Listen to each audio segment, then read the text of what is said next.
Hello नमस्कार दोस्तों, point teaching channel में आपका स्वागत है। आज इम्पॉर्टेंट क्वेश्चन का सीरीज 2 है, तो चलिए देखते हैं कौन से हैं क्वेश्चन। ठीक है, पहला क्वेश्चन है आपका लोलक का आवर्तकाल। तो लोलक का आवर्तकाल किसके ऊपर निर्भर करता है?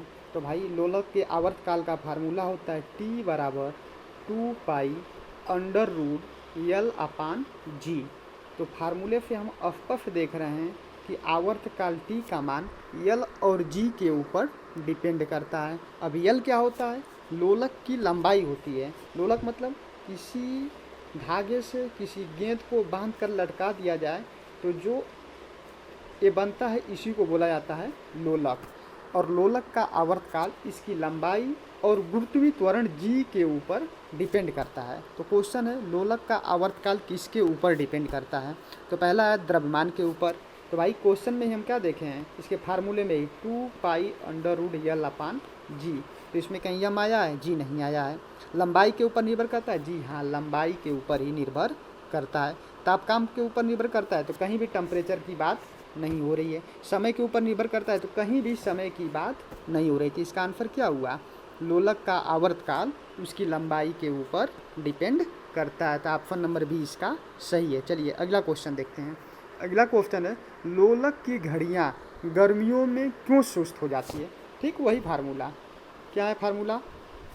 T बराबर 2π√L/G। तो भाई गर्मी में क्या होगा? गर्मी में इसकी लंबाई बढ़ जाएगी और L की लंबाई बढ़ने से क्या होगा? T। तो T inversely proportional to directly proportional to √L है। यानी L का मान बढ़ेगा तो T का मान बढ़ेगा। T का मान बढ़ने का मतलब उसका आवर्तकाल बढ़ जाएगा। आवर्तकाल बढ़ने का मतलब वो सुस्त चलने लगेगी, यानी समय बढ़ गया। समय बढ़ने का मतलब क्या है?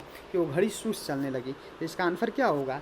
लोलक की घड़ियाँ गर्मियों में सुस्त क्यों हो जाती है? तो यही है, लोलक की लंबाई बढ़ जाने की वजह से इसके दोलन में लगा हुआ समय बढ़ जाता है। तो इसका आंसर कौन सा सही होगा? सी नंबर। क्लियर? फार्मूला याद रखिएगा, T बराबर 2π√L/G।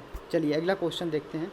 अगला क्वेश्चन है आपका कि किसी लोलक की लंबाई अगर 4% बढ़ जाए तो उसके आवर्तकाल पे क्या प्रभाव पड़ेगा? तो याद रखिए, आवर्तकाल उसका 2% बढ़ जाएगा। चलिए अगला क्वेश्चन देखते हैं। अगला क्वेश्चन आपका है कि यदि लोलक की लंबाई 4 गुनी कर दी जाए तो लोलक के झूलने का समय कितना गुना बढ़ जाएगा? तो याद रखिएगा 2 गुना। आइए इसको हम करके बताते हैं। T बराबर 2π√L/G। अब क्या बोला है? L को कह रहा है कि 4L कर दीजिए। ठीक है, 4 गुना कर दीजिए। यहाँ L की जगह पे क्या हो जाएगा? 2π√4L/G। और ये क्या हो जाएगा? बाहर निकल जाएगा। तो फाइनली क्या बनेगा? T बराबर 2 × 2π√L/G। और यही मान क्या हो रहा था? और लोलक के आवर्तकाल का फार्मूला था। तो T बराबर 2T1 हो जाएगा। यानी क्या हुआ? उसका आवर्तकाल 2 गुना बढ़ गया। यानी वो जितनी स्पीड से चलती थी उसके आधे स्पीड से अब चलेगी। तो इसका आंसर क्या होगा? इसका आंसर ये होगा कि यदि लोलक की लंबाई 4 गुनी हो जाएगी तो उसके झूलने का समय 2 गुना हो जाएगा। इंपॉर्टेंट क्वेश्चन है, याद रखिएगा, एग्जाम में बहुत पूछा जाता है। अगला क्वेश्चन आपका है पेंडुलम को चंद्रमा पर ले जाने पे क्या होगा? भाई वही पेंडुलम मतलब लोलक घड़ी की ही बात कर रहा है। तो T बराबर 2π√L/G। अब यहाँ L की बात नहीं हो रही, G की बात हो रही है। अब चंद्रमा पे G का मान क्या होता है? पृथ्वी के G के मान से बहुत ही कम होता है। ठीक है, यानी G का मान का, अब देखो T inversely proportional to 1/G है। ठीक है, यानी G का मान घटेगा तो T का मान बढ़ेगा और G का मान बढ़ेगा तो T का मान घटेगा। समझ में आ रही है बात? T inversely proportional to √1/G है। यानी चंद्रमा पे G का मान क्या होता है? कम हो जाता है। यानी ये कम होगा तो T क्या होगा? बढ़ेगा। यानी क्या होगा? वो घड़ी सुस्त चलने लगेगी। क्या हो जाएगा? घड़ी सुस्त चलने लगेगी। यानी उसका आवर्तकाल क्या हो जाएगा? समयावधि बढ़ जाएगी। तो ऑप्शन नंबर डी। चलिए अगला क्वेश्चन देखते हैं। अगला क्वेश्चन आपका है तेल की एक छोटी बूंद पानी पर फैल जाती है। क्या रीजन है? रीजन है, अब ऑप्शन के हिसाब से रीजन है तेल का पृष्ठ तनाव अधिक होता है। लेकिन दूसरे साइंस की तरीके से सोचा जाए तो पानी का घनत्व जो होता है तेल के घनत्व से ज़्यादा होता है। हम जानते हैं अगर कोई ज़्यादा घनत्व वाली चीज़ पे कम घनत्व वाली चीज़ डाली जाएगी तो ऊपर ही तैरने लगेगी। तो ऑप्शन के हिसाब से आंसर क्या होगा, तेल का पृष्ठ तनाव अधिक होता है। चलिए अगला क्वेश्चन देखते हैं। अगला है आपका, एक कण का द्रव्यमान यम तथा संवेग p, इसकी गतिज ऊर्जा क्या होगी। तो हम पढ़े हैं गतिज ऊर्जा k बराबर क्या होता है 1/2mv², और संवेग p बराबर क्या होता है mv। ध्यान समझिएगा, पूरा निगमन करके बता रहे हैं, ठीक है। और यहाँ अगर यम से गुणा कर दें और यम से भाग कर दें तो मान पे कोई इफेक्ट पड़ेगा, जी नहीं पड़ेगा। तो फाइनली क्या हो जाएगा, k बराबर 1/2m²v² और एम भी को हम क्या बोल रहे थे p। एम भी बराबर क्या होता है p। तो इस एम भी की जगह पे हम क्या रख सकते हैं p, तो क्या हो जाएगा k बराबर 1/2p²/m। ठीक, फाइनली क्या हो गया, गतिज ऊर्जा k बराबर हो जाएगा p²/2m, जहाँ p क्या है संवेग, m क्या है वस्तु का द्रव्यमान, k क्या है काइनेटिक एनर्जी। तो अब ऑप्शन में देखो क्या है, एक कण का द्रव्यमान m तथा संवेग p, इसकी गतिज ऊर्जा होगी। तो संवेग p और द्रव्यमान में गतिज ऊर्जा क्या होगी p²/2m। तो ऑप्शन नंबर डी सही है। चलिए अगला क्वेश्चन देखते हैं। अगला क्वेश्चन आपका है, स्थिर गति से जा रही हुई कार में बैठा एक बालक गेंद हवा में सीधे ऊपर फेंकता है तो गेंद कहाँ गिरेगी। तो याद रखिएगा, बहुत ही क्वेश्चन एग्जाम में पूछा जाता है उसके हाथ में। क्यों, न्यूटन फर्स्ट लॉ, न्यूटन का फर्स्ट लॉ एक आता है कि अगर कोई वस्तु गति अवस्था में है तो गति अवस्था में, चूँकि आदमी कार के अंदर बैठा हुआ है, ठीक, तो आदमी अगर कार के अंदर बैठा हुआ है तो आदमी गति कर रहा है, लेकिन जैसे ही गेंद को बाहर फेंकता है तो गेंद भी गति में थी तो वो भी आगे बढ़ेगी, और हाथ अपना बाहर निकाला हुआ है तो गेंद जड़त्व के नियम के अनुसार उसके हाथ में ही पुनः गिरेगी। तो इसका आंसर क्या होगा, आंसर नंबर सी। चलिए अगला देखते हैं। ठीक, अगला है, जब शुद्ध जल में डिटर्जेंट डाला जाता है तो पृष्ठ तनाव क्या होगा। भैया पृष्ठ तनाव क्या होगा, उसका घट जाएगा। ठीक है, अब इसीलिए कपड़े धोने के लिए डिटर्जेंट का यूज किया जाता है ताकि पानी का पृष्ठ तनाव कम हो जाए और पानी जो है कपड़े के अंदर घुस जाए ताकि मैल को निकाल सके। तो जब शुद्ध जल में डिटर्जेंट डाला जाता है तो पृष्ठ तनाव घट जाता है। अगला क्वेश्चन देखिए। अगला क्वेश्चन आपका है, समवातक कमरे की छत के निकट लगाए जाते हैं। कहने का मतलब वह है एग्जॉस्ट फैन कमरे के छत के निकट क्यों लगाया जाता है, क्योंकि पहले तो ये समझ लो क्यों लगाया जाता है। उसका काम होता है हवा को बाहर फेंकना। तो क्यों ऊपर ही लगाया जाता है, नीचे क्यों, क्योंकि जितनी भी हवा गर्म होती है वो ऊपर उठती है। अब फिर जब ऊपर उड़ जाएगी तो वहाँ पे हमारा एग्जॉस्ट फैन लगा रहेगा तो उसको निकाल के बाहर फेंक देगा। तो इसका रीज़न क्या है, इसका रीज़न आपका है सांस में छोड़ी हुई गर्म हवा ऊपर उड़ती है और बाहर चली जाती है एग्जॉस्ट फैन के द्वारा। चलिए अगला क्वेश्चन देखते हैं। अगला क्वेश्चन है आपका कि अपमार्जक मैल कपड़ों से सफलतापूर्वक निकाल देते हैं। वही वाली बात है, अपमार्जक जो है, अपमार्जक वही डिटर्जेंट की बात कर रहा है कि जो मैल वाले कपड़े होते हैं उनके अंदर जो मैल होती है उनको निकाल देते हैं आसानी से। दूसरा, अपमार्जक जल का पृष्ठ तनाव बढ़ा देते हैं। तभी कुछ समय पहले ही बात किया गया है कि डिटर्जेंट जो होता है पृष्ठ तनाव घटा देता है और डिटर्जेंट मैल को निकाल देता है। यानी आर तो सही है, ए तो सही है, लेकिन आर क्या है, गलत है। अब वही खोजना है, ए सही है परंतु आर गलत है। तो इसका ऑप्शन नंबर सी सही है। चलिए अगला देखते हैं। अगला क्वेश्चन आपका है कि ऊंचाई की जगहों पर पानी 100 डिग्री के नीचे क्यों उबल जाता है। रीज़न क्या है, ऊंचाई पे जाने पे वायुमंडलीय दाब कम होता है, बताया गया था। जैसे जैसे ऊपर जाएंगे वायुमंडलीय दाब क्या होगा, कम होगा। वायुमंडलीय दाब कम हो जाता है जिससे पानी कम ही टेम्परेचर पे उबलने लगता है। यही रीज़न है कि पहाड़ों पे दाल या खाना पकाना कठिन होता है। ठीक, इसका आंसर क्या होगा, ए सही होगा। चलिए अगला क्वेश्चन देखते हैं। अगला क्वेश्चन आपका है कि साबुन के बुलबुले का अंदर का दाब क्या होता है, वायुमंडलीय दाब से अधिक होता है, वायुमंडलीय दाब से कम होता है, वायुमंडलीय दाब के बराबर होता है, वायुमंडलीय दाब का आधा होता है। तो याद रखिएगा वायुमंडलीय दाब से कम होता है, इसलिए क्या होता है, वो बुलबुला फूट जाता है। चलिए अगला देखते हैं। अगला क्वेश्चन है आपका, हम दलदली सड़कों पे क्यों फिसलते हैं। सीधी सी बात है, फ्रिक्शन, फ्रिक्शन का नाम सुने ही होंगे, घर्षण।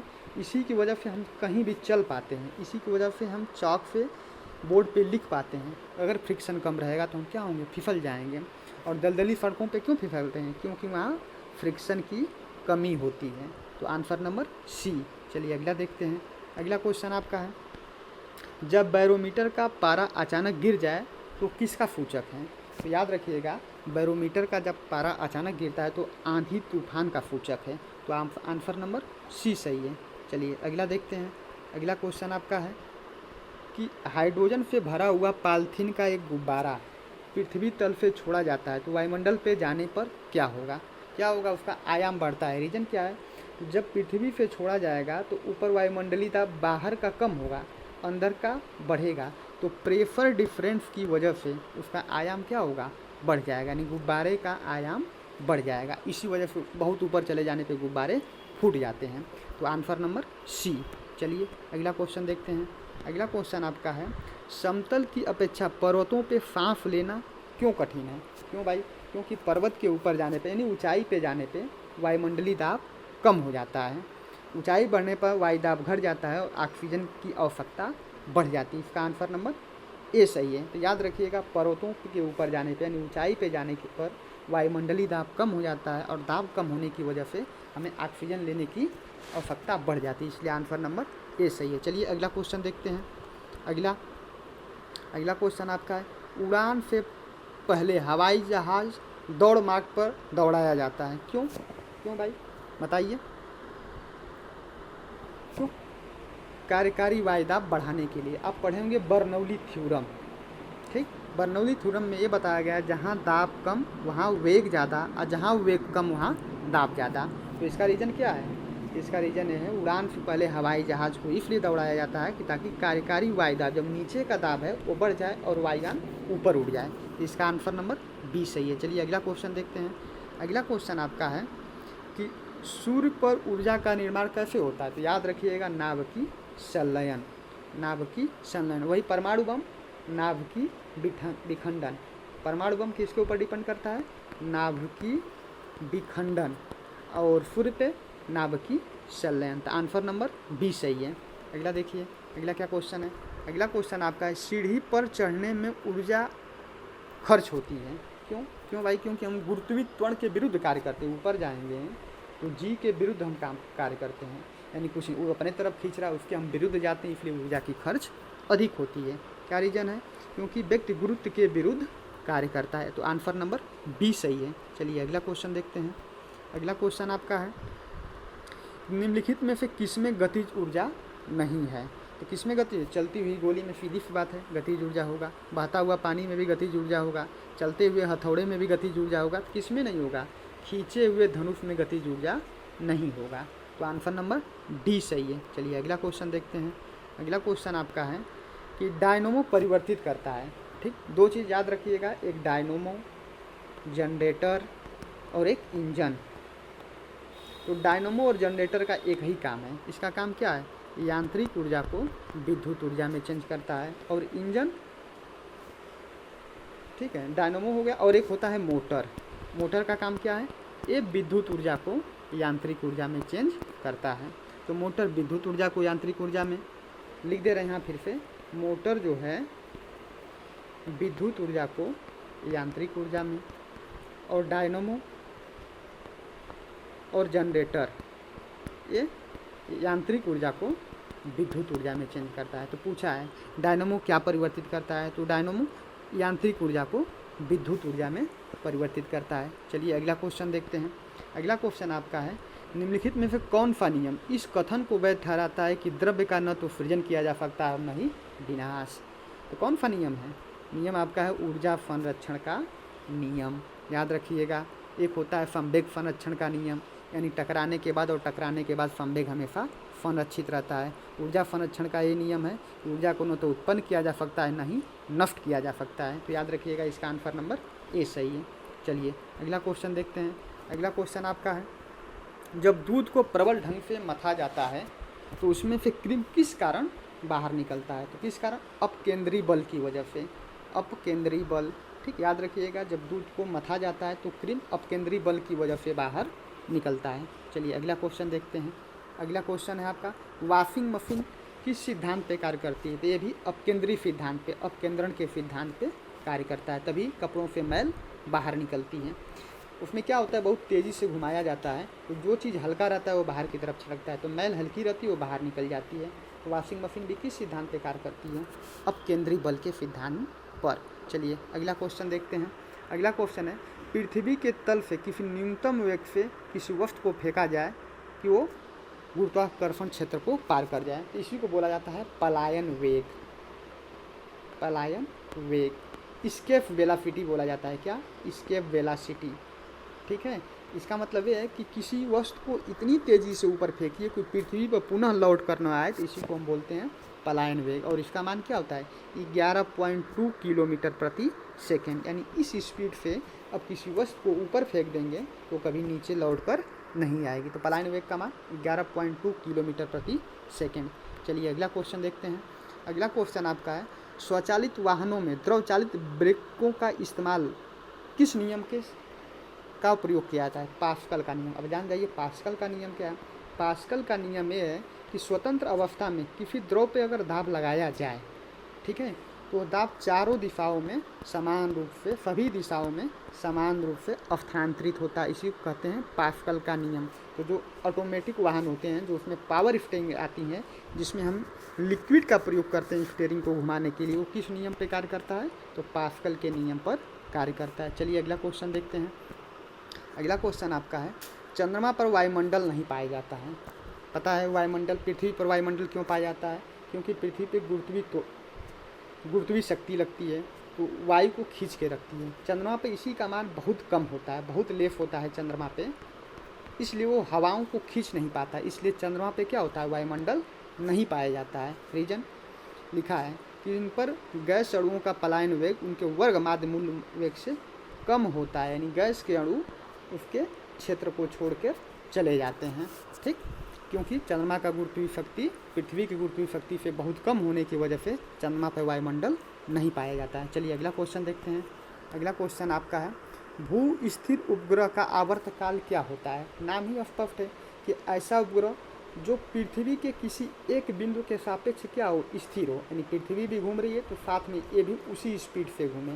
तो पृथ्वी का आवर्तकाल 24 घंटा होता है अपनी जगह पे, तो उस उपग्रह का भी आवर्तकाल क्या होगा, 24 घंटा। तो आंसर क्या होगा, सी। चलिए अगला क्वेश्चन देखते हैं। अगला क्वेश्चन आपका है कि जब एक पत्थर को चांद की सतह से पृथ्वी पर लाया जाएगा तो क्या होगा। भाई कि याद रखिएगा, द्रव्यमान कहीं भी नहीं बदलता है, किसी वस्तु का द्रव्यमान कहीं नहीं बदलता है, और भार जी के बदलने की वजह से भार का मान हर जगह बदल जाता है। अगर जी बढ़ेगा तो भार का मान बढ़ेगा, अगर जी कम होगा तो भार का मान कम होगा। जब एक पत्थर को चंद्रमा की सतह से पृथ्वी पर लाया जाता है तो इसका भार बदल जाएगा परंतु द्रव्यमान नहीं। तो आंसर नंबर बी सही है, याद रखिएगा बी। चलिए अगला देखते हैं। अगला क्वेश्चन आपका है कि किसी लिफ्ट में बैठे हुए व्यक्ति को अपना भार कब अधिक मालूम होगा। ठीक, आप लोग लिफ्ट में बैठे हैं, जानते ही होंगे, जब लिफ्ट ऊपर जाती है तो आपको अपना भार अधिक मालूम होता है। त्वरित गति से ऊपर जाएगी तो अधिक, और त्वरित गति से नीचे आएगी तो कम। ठीक, तो क्या, जब लिफ्ट त्वरित गति से ऊपर जाएगी, तो आंसर नंबर बी। चलिए अगला क्वेश्चन देखते हैं। अगला क्वेश्चन आपका है, यदि पृथ्वी का गुरुत्वाकर्षण बल अचानक लुप्त हो जाए तो निम्नलिखित में से कौन सा परिणाम सही होगा। भाई जब जी का मान हम जानते हैं, भार डब्ल्यू बराबर क्या होता है, एम इंटू जी। अगर जी खत्म हो जाए तो भार क्या हो जाएगा, जीरो। लेकिन द्रव्यमान अभी हम बताए हैं हमेशा उसका मतलब जी से नहीं है, द्रव्यमान हर जगह बराबर होता है, तो भार क्या हो जाएगा, शून्य, और द्रव्यमान वही रहेगा। तो आंसर नंबर ए, वस्तु का भार शून्य हो जाएगा परंतु द्रव्यमान वही रहेगा। चलिए अगला क्वेश्चन देखते हैं। टेनिस की गेंद मैदान की अपेक्षा किसी पहाड़ी पर अधिक उछलती है। रीजन वही, क्या रीजन है, क्योंकि पर्वतों पर गुरुत्वीय त्वरण का मान ऊपर जाएंगे तो जी का मान क्या हो जाएगा, कम हो जाएगा। जी का मान यानी खिंचाव शक्ति कम हो जाएगी, इसीलिए पहाड़ी पे वो अधिक उछलेगी। जब कोई नीचे से खींचने वाला ही नहीं रहेगा तो गेंद क्या होगी, अधिक ऊंचाई तक उछलेगी। तो इसका आंसर नंबर सी। चलिए अगला क्वेश्चन देखते हैं। अगला क्वेश्चन आपका है, बस आज का ये अंतिम क्वेश्चन था। ठीक है, देखिएगा, समझिएगा। इसी तरह अगला टॉपिक आपके पास साइंस का या किसी अन्य सब्जेक्ट का आएगा। Thanks to visit. ठीक, तो मिलते हैं अगली सीरीज में कल या परसों। तब तक आप लोग इसको दोहराइए, देखिए, समझिए। ना समझ में आए तो कमेंट करिए, नेक्स्ट वीडियो का इंतज़ार करिए। धन्यवाद।